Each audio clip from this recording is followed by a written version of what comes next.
हरे कृष्णा। पापकुशा एकादशी कब है? आइए हम जानते हैं।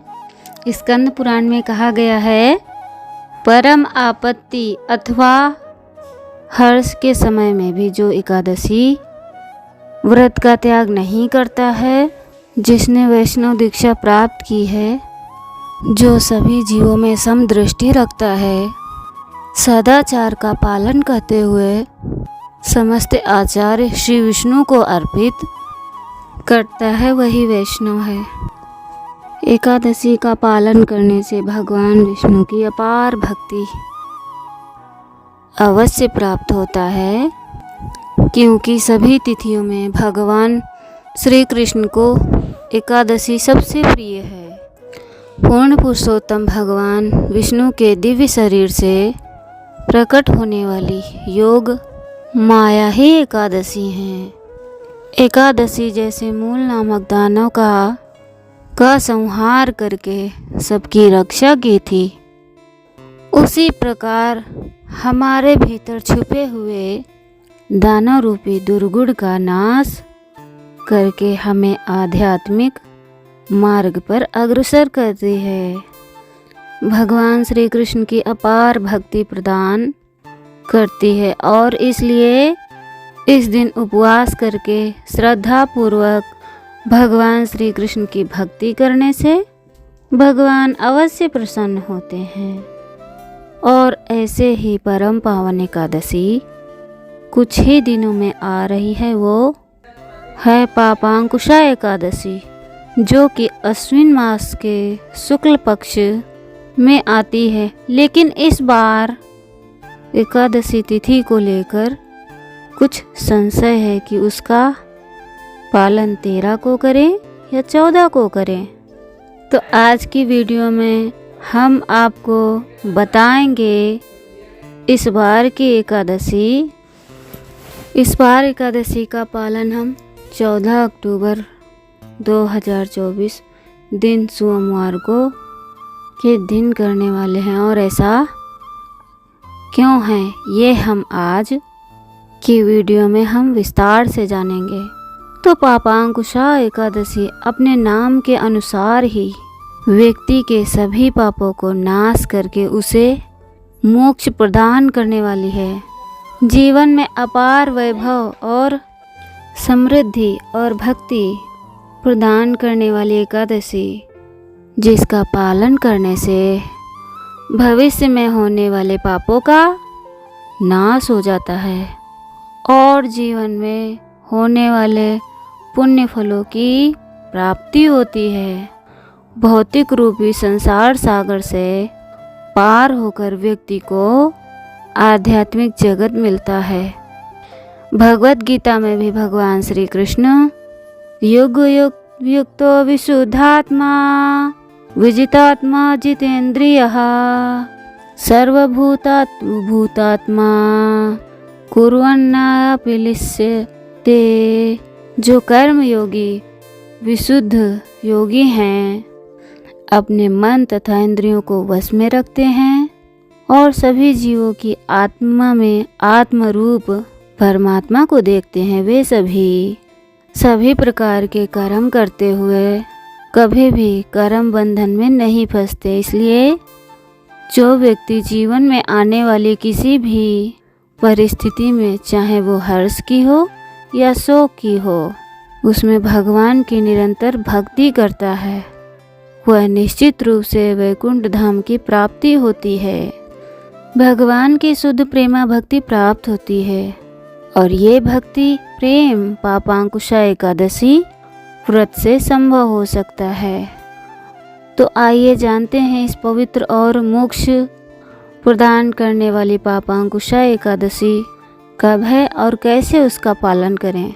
ये एकादशी अश्विन मास के शुक्ल पक्ष 14 अक्टूबर दिन सोमवार को, क्योंकि इस एकादशी का प्रारंभ हो रहा है 13 अक्टूबर 2024 रविवार 9:08 से प्रातः और पूर्णाहुति होगी 14 अक्टूबर 2024 सोमवार 6:41 पर। अब किसी भी तिथि का आरंभ सूर्योदय के साथ ही होता है और 13 अक्टूबर के दिन सूर्योदय के समय एकादशी तिथि उपस्थित नहीं है। वैसे भी हमारे शास्त्रों में कहा गया है कि दशमी युक्त एकादशी का पालन कभी भी नहीं करना चाहिए। हमारे पवित्र वैदिक ग्रंथों में हरि भक्ति विलास में कहा गया है, विवादेषु च सर्वेषु द्वादश्या संपूषणं पारणयो हि त्रयोदश्याम् आगमयं किमुने हेतुवादेन न कर्तव्यो हेतुना पतते नरः। यानी श्री मार्कंडेय जी द्वारा इंद्रद्युम्न को आज्ञा पालन हेतु कहा है। अपने समस्त विवादों का निर्णय एक ही है कि द्वादशी को व्रत करना चाहिए, त्रयोदशी का उसका पारण करें। यही मेरी आज्ञा है। इस आज्ञा हेतुवाद अथवा क्यों ना करें, किंतु परंतु करने से मनुष्य का नरक में पतन होता है। इस बार की जो एकादशी वो त्रिस्पर्शा महाद्वादशी है, इसलिए इस वर्ष भले ही पापांकुशा एकादशी का प्रारंभ 13 अक्टूबर को हो रहा हो, लेकिन ये एकादशी अगले दिन द्वादशी के सूर्योदय तक विस्तारित हो रही है। और इतना ही नहीं, जो द्वादशी तिथि है अगले दिन त्रयोदशी के सूर्योदय तक विस्तारित होगी और ये संयोग एक विशेष नक्षत्र में बनता है। इसलिए इस एकादशी को त्रिस्पर्शा एक महाद्वादशी कहते हैं। इसलिए हम इस बार पापांकुशा एकादशी का 13 को नहीं बल्कि 14 को अक्टूबर 2024 दिन सोमवार को के दिन कर रहे हैं। इस दिन ब्रह्म मुहूर्त का समय है प्रातः 4:53 और सूर्योदय होगा 6:29। इसका पारण हम करेंगे त्रयोदशी के दिन 15 अक्टूबर मंगलवार 6:29 से लेकर 10:18 तक।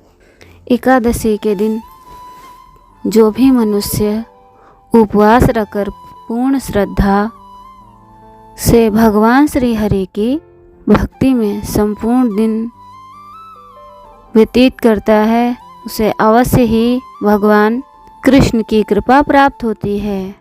और एकादशी के पावन पुण्य फल से व्यक्ति मातृकुल, पितृकुल, पत्नी कुल की 10-10 पीढ़ियां का उद्धार कर सकता है। इस दिन भोजन में किसी प्रकार का अनाज नहीं लेना चाहिए। एकादशी के व्रत के दिन दूध, फल या निराहार रहकर किया जा सकता है। अगर निराहार रहकर एकादशी का पालन संभव ना हो तो परिस्थितियों में एकादशी का भोजन लेकर अपना व्रत कर सकता है। एकादशी तन और मन को शुद्ध करना चाहिए। पूरे दिन भगवान की भक्ति में बिताना चाहिए। हरे कृष्णा महामंत्र का जाप करना चाहिए। 16 माला, 25 माला या 32 माला का जाप कर सकते हैं। अधिक से अधिक जाप कर सकते हैं। और जाप मंत्र है हरे कृष्ण कृष्ण कृष्ण हरे हरे, हरे राम राम राम हरे हरे। मिथ्या विवाद में पड़े बिना इंद्रियों और मन पर नियंत्रण रखते हुए पूरा दिन भगवान श्री कृष्ण की सेवा, पूजा और सत्संग में व्यतीत करना चाहिए। एकादशी व्रत अक्षय पुण्य फलदायी व्रत है। उसके पालन से मनुष्य को मनवांछित फल की प्राप्ति होती है और उससे उत्तम कोई व्रत नहीं है। व्रत और कोई नहीं है। एकादशी व्यक्ति के मन को शुद्ध करता है। व्रत करने से शरीर भी स्वस्थ रहता है। और एकादशी एक जहाज की तरह है जो संसार सागर के दुख और सुख के सागर से पार उतारता है। इसलिए व्यक्ति को सभी परिस्थितियों में दृढ़ संकल्प लेकर स्थिर रहकर एकादशी का व्रत करना चाहिए, क्योंकि एकादशी हमें संसार की माया से मुक्ति प्रदान करती है और आध्यात्मिक मार्ग में हमें आगे बढ़ाने में सहायता करती है। तो हमें आशा है कि हमारे द्वारा दी गई जानकारी एकादशी तिथि के बारे में, ये जानकारी आपके सभी संदेहों को दूर करने में सहायक बनी होगी। तो जल्दी ही मिलते हैं इस पापांकुशा एकादशी व्रत विधि और पौराणिक कथा एवं पारण विधि के साथ। और इसे सुनने के लिए याद से आपको अपने इस चैनल को सब्सक्राइब कर लें और साथ में ही नोटिफिकेशन भी ऑन कर लीजिए ताकि आने वाली हर वीडियो आप तक पहुंचती रहे। आपका बहुत बहुत धन्यवाद।